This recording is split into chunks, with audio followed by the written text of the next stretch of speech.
wait. Because I basically have told you nothing. Wait. So you knew about this? Wait. So okay. So say this again. How did you find out about this?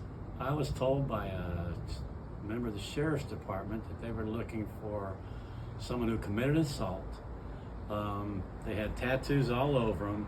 They're approximately 6 foot, 180, possibly shirtless or wearing a red hoodie. Okay. So this is great because Terry doesn't know where I'm going with the story, and I just flipped this on it after about 10 seconds of talking to him. So we're going to see if his eyes bulge out in this whole story, okay? So tell me this, Terry. So did you contact, because you've been here for a long time, so you know everybody.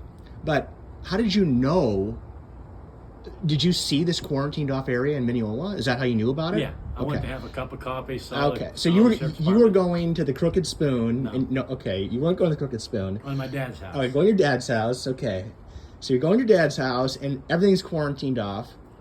I saw a Claremont vehicle in a Mineola area, so I knew that was out of the ordinary. Okay. So this is how I knew about this, because I was out biking, and I was coming back into town from Winter Garden, and honest to God, on this path, there's this like kind of it's not a cycling water bottle, but just a water bottle that's just out in the middle of the path. And like, I literally had seen nobody even on the path that night. It was dead empty. There was nobody out there. It was like 7 something. Nobody was out there. And so I continued on, and I saw 2 police officers caressing a field with a dog. And I was like, well, maybe it has to do with this water bottle I just saw, which looks like somebody's kind of just dumped it, and just, they're running, they dumped it. It's right underneath the underpass right there in 27, which is sometimes homeless people hang out down there and whatnot. So I'm thinking, okay, well, this could be of some relevance to the officers. So I stopped and I said, hey, what are you guys looking for? They're like, yeah, we're looking for a guy with tattoos on his neck. Okay. And so I'm thinking to myself, okay, so I didn't see anybody like that. I just came through the forest right there by Mineola. And so I just continue on my way. I go, I come home last night. It's around dusk. I shower. I get some dinner and whatnot. And then last night, around like, I don't know, it was maybe like 10 or so. I don't know if you were home yet or you were sleeping, but the neighbor's dog was in the backyard. And he's never in the backyard at night. And I thought it was kind of weird. And the guy came over and he was kind of... I was probably sleeping. Yeah. So I didn't think anything too much of it, but I just thought it was unusual. And then about midnight last night, I took my dehumidifier water and I poured it on the pineapple plant out on the side here. And then I went inside, got in bed, and it's 12:15. I'm in bed, just winding down. And all of a sudden, I get a doorbell ring. It's a really soft doorbell ring too. Like somebody just kind of pressed it. Not like, they're hitting jamming on it. They just kind of casually pressed it. So I'm thinking it's maybe you. I'm thinking it's maybe, I don't know, who it is. But so I get up, come out, and I just pull the shade, like fast, I pull it fast. I flip the light on, and there's this guy, and he's like, obviously he's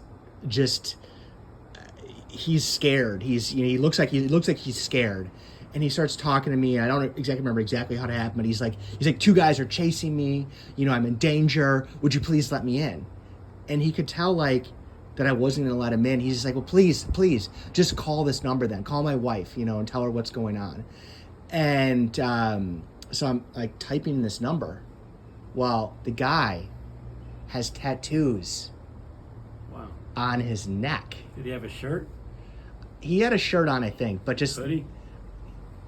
He had tattoos on his neck, Terry. What are the odds? And I had already known about this, right? So you knew about it too because you're plugged in the society or whatnot.